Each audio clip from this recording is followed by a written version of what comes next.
How does the representation of women in Parliament compare with other parts of our own economy? Well, the IT sector has representation of 30% women. The financial services industry, banking for example, has 22.4%. The Lok Sabha has, and I'll repeat that number again, just 15% presently. That is what is now going to be fixed. So you may be asking, if we had known about this all this time, why hadn't we addressed it earlier? In fact, there were multiple efforts, but there was no political consensus, which is why the basic voice of women in our parliament has been grossly underrepresented. This is in fact the 5th time that the bill is introduced in parliament. Reservation for women was first taken up in 1996, but the Lok Sabha was dissolved and the bill lapsed. It was introduced again in 1998. Again, it lapsed.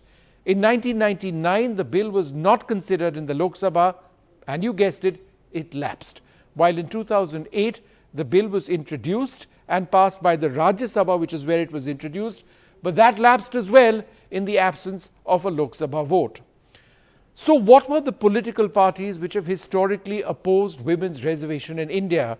And since many of these are from the India alliance, does this mean trouble for the alliance in the days ahead? Historically, the Congress and the left have supported the Women's Reservation Bill. The RJD and Samajwadi Party have opposed it. Will this therefore mean that there are fissures within the alliance over the women's quota? We'll know, in fact, in the days ahead. Now, the RJD and the Samajwadi Party have been fierce opponents of the bill. These parties have been demanding a quota for backward classes within the quota. At the moment, there's a quota for scheduled castes and tribes within the 33% reservation for women. They've been wanting more. In 2010, the Samajwadi Party and the RJD stalled the passage of the bill in the Lok Sabha.